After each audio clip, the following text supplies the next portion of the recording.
السلام عليكم ورحمة الله. وصفتنا لنهار اليوم راح يكون بوراك على طريقة الأعراس بحشو بزاف بنين. يعني صدقوني كي راح نجربوه راح يعجبكم، متولوش تستغناو على هاد الوصفة. كما راكم تشوفوا لهنايا انا نبغيه طايب زياده، راهي شهي. دوك نقسم معكم الحبات وتشوفوا مقادير تاع نهار اليوم ونشوفوا طريقة التحضير مع بعض.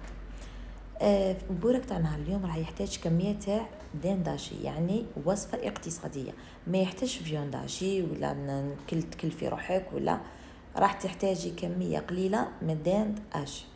يعني جيبي كميه اللي تكون عندك 40,000 50,000 الله يسهل. انا لهنايا درت كميه تاع تقريبا، شوفي ما نقول لك 40 ما نقول لكم 45، قاست لي هذه الكميه 30 حبه نتاع البورك. كما راكم تشاهدوا جبت مقلاة، درت فيها كميه صغيره نتاع الزيت، ودرت فيها ملعقه تاع الزبده، وبديت نحرحر في هذيك السكالوب. بديت نقلي فيه مليح مليح وندير له على الجوانب. الا هنا النار ما كانش زايده بزاف، ما كانش ناقصه، كانت نار متوسطه. نبقى نفتح في هذاك الدندش تاعي حتى يتقلى وماشي ينحرق لي، يعني حتى يدخل الطيور كامل ونبقى نحلفه.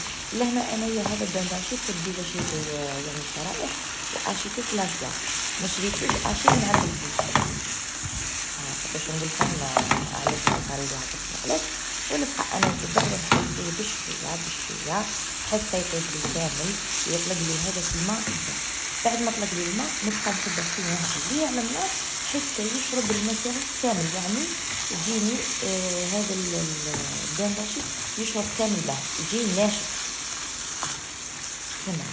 ثم بعد نحوه كيف نجيبو فيه نفس المقلاة اللي قليت فيها اللحم تاعي، نجيبو فيها بصله كبيره.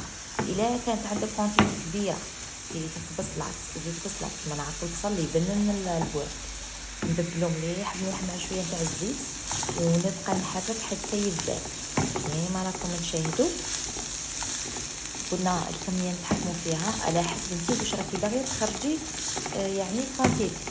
انا درت غير حبه كبيره تاع البصل، ومن بعد واش درت خلطت هذاك الدنداشي هذاك الدنداشي خلطته مع البصل، زدت عليه الكرشه نتاع المعدنوس المقطع. المعدنوس خيرت غير الورقات وقطعتهم وضفتهم من هذا الخليط ونبقى نقلب فيهم. قلنا البصل يشرب الماء تاعو، السكالات هذاك ثاني يشرب الماء تاعو، خليناهم ناشفين باش ما يجيناش مليح. ومن بعد نروحوا التوابل اللي انا استعملتها في الوصفه: زنجبيل، 3 زنجبيل يعني على راس المعروف، وفلفل اسود طبعا، والملح. هذا مكان انا ما نديرش توابل بزاف في البورك. البورك كل ما تقوي فيه التوابل راح تروح النكهه تاعو. درت كميه مليحه تاع الجبن، انا استعملت جبن تاع البيدون، ودرت كميه تاع لا كريم فريش ما قويتش، درت يا ربي 3 ملاعق تاع كريم فريش، ودرت كميه لاباس بها تاع الفرماج. الا كان عندكم الفرماج تاع القيطع ولا ضيفوه ثاني يعطي نكهه مليحه. كيما نعرفوا البوراك يبغي التفرميج، كل ما ديروا له التفرميج راح يجيك بنين. الا هنا كيما راكم تشاهدوا نسيت ندير معكم مثلثات، وريت لكم طريقه الطي تاعي، وهاوينا الحشو كيفاش جا معسل ما شاء الله. ومن بعد قليت معكم يا ربي 5 حبات ولا 4 حبات ولا كيما راكم تشاهدوا في الصور، والاخر درتو في البوطمونجي ودسيتو في الكونجيلاتور الايامات اللي بقاو لي تاع رمضان. كيما راكم تشاهدوا شوفوا ما شاء الله. وثاني استيس البوراك باش يجيكم ناشف كي تقلوه وقفوه في الكسكس باش يكثر منه كاع الزيت. شوفوا ما شاء الله. نشيتكم في الجنه ونتمنى الوصفه تاع نهار اليوم تكون عجبتكم. تسناوني في وصفه اخرى ان شاء الله، ودمتم في رعايه الله وحفظه، والسلام عليكم ورحمه الله تعالى وبركاته.